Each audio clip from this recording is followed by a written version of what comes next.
Hello students, welcome to late night GK. जय जगन्नाथ। तो हमर काली आम जमी जानते 26 फेब्रुआरी आमर सरी ओडिशा पुलिस कनेस्टेबल एग्जाम। तो एग्जाम सरला पर पिलांकर जोड़े जिनस मेनली जानियार थाए से दुईटा जिनस कौन। फास्ट हूँ तो आमर आंसर की केते आंसर आम ठीक अच्छे भूल अच्छी। फास्ट हूँ आमर आंसर की, देन आमर कट ऑफ एंड अनफॉर्चुनेटली एबे ओडिशा गवर्नमेंट रे जहाँ भी एग्जाम होची पिलांकर आउ गोटे भी जानिया ପାଇଁ ପିଲା ଚାହୁଁଛନ୍ତି କି ଆମର क्वेश्चन पेपर लीक ହେଇଛି ନା ନାହିଁ। ଓକେ, ଏଇ ଯୋଉ କେତେଟା ବକୱାସ ନ୍ୟୁଜ ଚ୍ୟାନେଲ ଅଛନ୍ତି ସେମାନେ ପାଇଁ ପିଲା ସବୁବେଳେ ଡରିକି ରହୁଛନ୍ତି କି क्वेश्चन पेपर लीक ହେଇଯାଉଛି କି କରପ୍ସନ ହଉଛି, ଏସା ହଉଛି ତେସା ହଉଛି, ଦୁନିଆ ସାରା ଜିନିଷ ପାଇଁ ପିଲାଙ୍କର ଟେନସନ ରହୁଛି। ତ ଆପଣ ୟା ଟେନସନ ନବା ଛାଡି ଦିଅନ୍ତୁ, କିନ୍ତୁ ଏଇ ଦିଟା ଟେନସନ ନବା ୟା ଟେନସନ ନବା ବି ଛାଡି ଦିଅନ୍ତୁ, କାରଣ କଟକ ଆପଣ ଭାବିକି ଯିଏ ଯାହା ବି କହିଲେ କଟକ ଯେତିକି ଯିବାର ଥିବ ଯିବ। ତ ଆପଣ କେବଳ ଆପଣଙ୍କ ଆନ୍ସର କି ଚେକ୍ କରନ୍ତୁ, ଆରାମସେ ରୁହନ୍ତୁ, ଯାହା ରେଜଲ୍ଟ ହବାର ଥିବ ହବ। ଆପଣଙ୍କର ଯାହା ବି ଆପଣ ମେହନତ କରୁଛନ୍ତି, ଯାହା ବି ଏଫର୍ଟ ଦବାର ଥିଲା ଆପଣ ଏକ୍ଜାମରେ ଦେଇ ଦେଇଛନ୍ତି। ତ ଏଇଟା ଆପଣଙ୍କ ହାତରେ ନାହିଁ କି ଏଇଟା ଆପଣଙ୍କ ହାତରେ ନାହିଁ, ଯୋଉଟା ଆପଣଙ୍କ ହାତରେ ଅଛି କେବଳ ସେଇଟା ଦେଖନ୍ତୁ, ବାକି ସବୁ ଜିନିଷରୁ ଦୂରେଇ ରୁହନ୍ତୁ। କିଛି ଟେନସନ ନାହିଁ, ବହୁତ ସାରା ଏକ୍ଜାମ ଆଗକୁ ଆସୁଛି। ଏଇ ଏକ୍ଜାମ ଗଲା, ୟା ପରେ ଆହୁରି ବହୁତ ସାରା ଏକ୍ଜାମ ଆସୁଛି। ଆମର ପିଇଓ ରିଲିଜ ହେଇଛି, ପିଇଓ ର 5000 ପୋଷ୍ଟ ଅଛି ପାଖାପାଖି। ଦେନ୍ ଆମର ଏବେ ଏସ୍ଆଇ ଏକ୍ଜାମ ଅଛି, ଏସ୍ଆଇ ଏକ୍ଜାମ ଅଛି। ଦେନ୍ ଆମର ଓଏସଏସସି ସିଜିଏଲ ଅଛି, ଆକାଉଣ୍ଟାଣ୍ଟ ଅଛି, ବହୁତ ସାରା ଏକ୍ଜାମ ଅଛି। ତ କାଇଁ ୟା ପଛରେ ପଡୁଛନ୍ତି, କଟଅଫ ଲିକ୍ ପଛରେ ପଡିକି ଏମାନେ କେବଳ ଭ୍ୟୁ ବଢେଇବା ପାଇଁ ଏମାନଙ୍କ ଯାତ୍ରା ଚଲେଇଛନ୍ତି। କିଛି ଏଥିରୁ ଟେନସନ ନିଅନ୍ତୁନି। ସେଥିପାଇଁ ଦେଖନ୍ତୁ ଆମର ଓଡିଶା ଗଭର୍ଣ୍ଣମେଣ୍ଟ ଏବେ ପୋଷ୍ଟ ଯୋଉ ଆମର ରିଲିଜ କରିଦେଇଛି ବି, କ୍ଲାରିଫିକେସନ ରିଲିଜ କରିଦେଇଛି କି ଆମର ହେଇନି, କଣ ହେଇନି, ଆମର क्वेश्चन पेपर लीक ହେଇନି।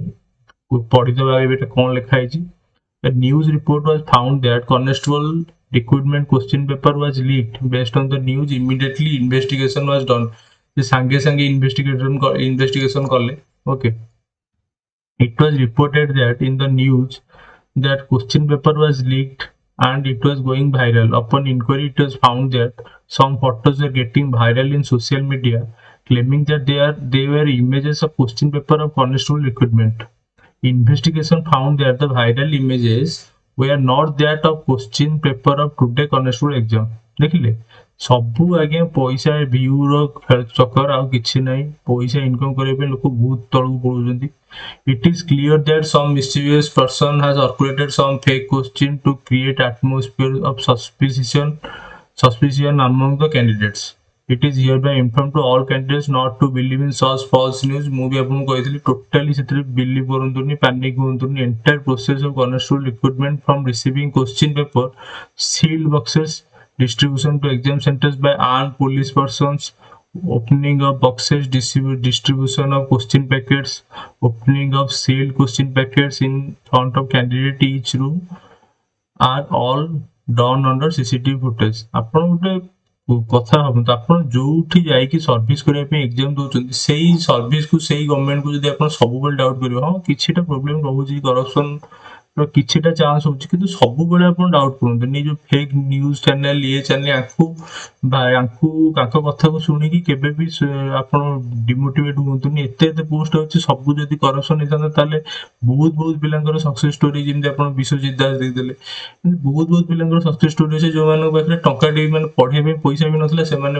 ଚାକିରି ପାଇଛନ୍ତି। ତ ଏଇ ଜିନିଷକୁ ଟୋଟାଲି ବିଲିଭ କରନ୍ତୁ ନା, ଆପଣ ଏକ୍ଜାମ ଦେଇ ଚାଲନ୍ତୁ। କରପ୍ସନ ଯଦି ହୁଏ ସେ 1% କି 2% ହିଁ ହୁଏ, ତାଠୁ ଅଧିକ କରପ୍ସନ କେବେ ବି ହୁଏନି। ତ ଟେନସନ ନିଅନ୍ତୁନି, ବିନ୍ଦାସ ଆପଣ ପଢନ୍ତୁ। ଏବେ ଆମେ ନେକ୍ସଟ ଡିସ୍କସନ କରିବା କଟଅଫ ବିଷୟରେ।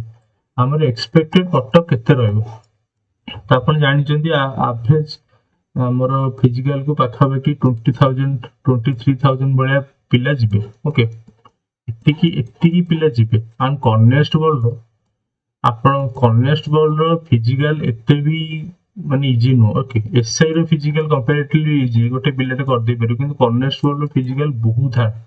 ଓକେ, ଏତେ ବି ଇଜି ନୁହଁ କନେଷ୍ଟବଳ ର ଇଏ କ୍ଲିୟର କରିବା। ଆପଣ ଯଦି ଆଗୁଆ ପ୍ରିପାରେସନ କରୁଥିବେ ଦେନ୍ କ୍ଲିୟର କରିଦେବେ। ତ ୟାର କଟଅଫ ମତେ ଲାଗୁଛି ଜେନେରାଲ ର କଟଅଫ क्वेश्चन लेवल इजी थिला। ମୁଁ କହିବି क्वेश्चन लेवल इजी थिला, କିନ୍ତୁ ଯେତେବେଳେ क्वेश्चन लेवल इजी ଥାଏ ସେତେବେଳେ ହିଁ ପିଲା ସବୁଠୁ ଅଧିକ ମିଷ୍ଟେକ୍ କରନ୍ତି। ଓକେ, क्वेश्चन लेवल ଯେତେ ହାର୍ଡ ଥାଏ ଗୋଟେ ପିଲାଟା ଆଟେଣ୍ଟିଭଲି क्वेश्चन ଟାକୁ ଦେଖେ, ପଢେ, ଦେନ୍ क्वेश्चन आंसर ଦିଏ।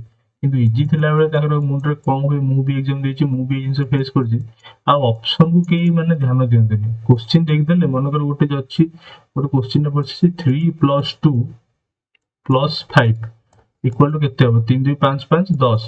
କିନ୍ତୁ ସେ ପଚାରି ଦେଇଥିବ କି ୟା ଭିତରୁ ଯଦି ମାନେ ଏଇଟା କୋଶ୍ଚିନ୍ ଲେଖି ଦେଇଥିବ, ତାପରେ ଆରିଥମେଟିକ୍ ୱାର୍ଡ ପ୍ଲେ କରିଦେଇଥିବ। ୱାର୍ଡ ପ୍ଲେ ମାନେ ଯୋଉ ୱାର୍ଡରେ ଲେଖି ଦେଇଥିବ କି ଏତିକିରୁ ଯଦି ଆମେ 5 ମାଇନସ୍ କରିବା ତାହେଲେ ଆନ୍ସର କେତେ ହବ। ଅପସନ 4ଟା ଦେଇଥିବ, ଆମେ ଆଉ ୱାର୍ଡ ଦେଖିଲେନି, ଡାଇରେକ୍ଟ ନ୍ୟୁମେରିକ କୁ ପଳେଇଲେ 3 + 2 5 + 5 10 10 ଅପସନ ଅଛି, ମାରି ଦେଇକି ଆଇଲେ। କିନ୍ତୁ ଏଇ ଯୋଉ ୱାର୍ଡ ପ୍ଲେ ସେ କରିଦେଲା, ଏଇଠି ହିଁ ପିଲା ବେଶୀ ଫସିଯାନ୍ତି। ସେ କୋଶ୍ଚିନ୍ ସବୁବେଳେ ଏକ୍ସାମିନର ସବୁଠୁ ୱାର୍ଡ ପ୍ଲେ କରେ। ଯଦି କୋଶ୍ଚିନ୍ ଇଜି କରିଦବ ତାହେଲେ ୱାର୍ଡ ପ୍ଲେ କରିଦବ।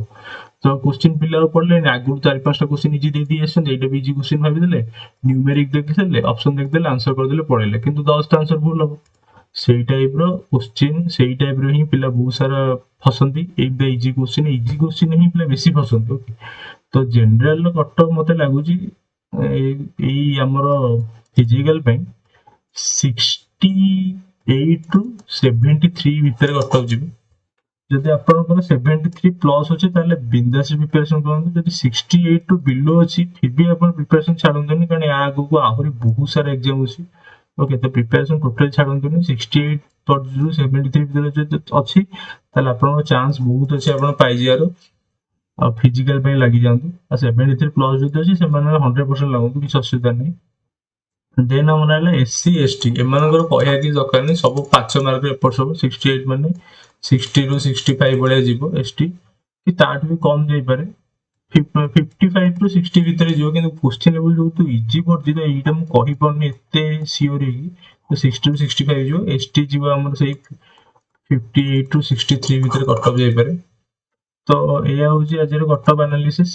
କିଛି ଟେନସନ ନବାର ନାହିଁ। ଆପଣ ଯାହା ବି ମାର୍କ ରଖୁଛନ୍ତି, ଯାହା ବି ପଢିଛନ୍ତି, ଆଗକୁ ବହୁତ କାମରେ ଆସିବ। ଆମର ଟୋଟାଲ ଏବେ ଆଉ ଗୋଟେ କୋରିଆନ ଜର୍ଣ୍ଣାଲ ରିଲିଜ ହେଇଥିଲା, ଯୋଉଥିରେ କି ମୁଁ ତ ଏତେ ସିଓର ନୁହଁ, ଫିର ବି ମୁଁ କହିଦଉଛି, ପାଖାପାଖି 30,000 ପୋଷ୍ଟ ଏବେ ରିଲିଜ ହବାର ଅଛି। ମାନେ ଡିସେମ୍ବର 2023 ପୂର୍ବରୁ 30,000 ପୋଷ୍ଟ ଆମର ଓଡିଶା ଗଭର୍ଣ୍ଣମେଣ୍ଟର ଫିଲଅପ ହବାର ଅଛି, ପୋଷ୍ଟ କ୍ରିଏଟ ହେଇକି ଫିଲଅପ ହବାର ଅଛି। ତ ଆପଣ ଟେନସନ ନିଅନ୍ତୁନି, ଆପଣ ପଢି ଚାଲନ୍ତୁ। ଯେତେ ବି ଆପଣ ଏଇ ଯଦି କୋଶ୍ଚିନ୍, ଆପଣ ଯଦି ଏକ୍ଜାମ ଖରାପ ହେଇଛି, ଭଲ ହେଇଛି ଯଦି ପ୍ରିପାରେସନ କରିବା ଷ୍ଟାର୍ଟ କରୁଛନ୍ତି ଫିଜିକାଲ ପାଇଁ, ଯଦି ଖରାପ ବି ହେଇଛି ଆପଣ ଯୋଉ ଆମର ପଢାପଢି କଣ୍ଟିନ୍ୟୁ ରଖନ୍ତୁ, ଆରାମସେ ଆପଣଙ୍କୁ କ୍ଲିୟର ହବ। ଏଇ ବର୍ଷ ବହୁତ ସାରା ପିଲା ଜବ୍ ପାଇଯିବେ। ତ ଏତିକି ମୁଁ କହିବାର ଥିଲା। ଏକ୍ସପେକ୍ଟେଡ କଟଅଫ ତ କହିଦେଲି। କୋଶ୍ଚିନ୍ ପେପର ଲିକ୍ କଥା ବି ଆପଣ ଟୋଟାଲି ଟେନସନ ନିଅନ୍ତୁନି, ସେମିତି କିଛି ବି ହୁଏନି। ଓକେ, ବହୁତ ସାରା ମାନେ ଗୋଟେ ଓଡିଶା ଗଭର୍ଣ୍ଣମେଣ୍ଟ ଯଦି ଏମିତି କୋଶ୍ଚିନ୍ ପେପର ଲିକ୍ କରି ଚାଲୁଛନ୍ତି, ସବୁ କୋଶ୍ଚିନ୍ ଲିକ୍ କରିବ, ତାହେଲେ ସେମିତି ତ ହୁଏନି, ଗଭର୍ଣ୍ଣମେଣ୍ଟ ତ ସେମିତି ଚାଲେନି। ଓକେ, ତ ସବୁବେଳେ କୋଶ୍ଚିନ୍ ପେପର ଲିକ୍ ହୁଏନି। ଆଗରୁ ଏମିତି ସବୁ କ୍ଲାରିଫିକେସନ ବାହାର ନଥିଲା। ଏଇ ନ୍ୟୁଜ ପେପର ଏମିତି ବେକାରିଆ ପିଲାଙ୍କ କେତେଟା ପାଇଁ ଗଭର୍ଣ୍ଣମେଣ୍ଟ ବାଧ୍ୟ ହଉଛି କି ନିଜେ କ୍ଲାରିଫାଇ କରିବାକୁ କି ମୁଁ କରପ୍ସନ କରୁନି।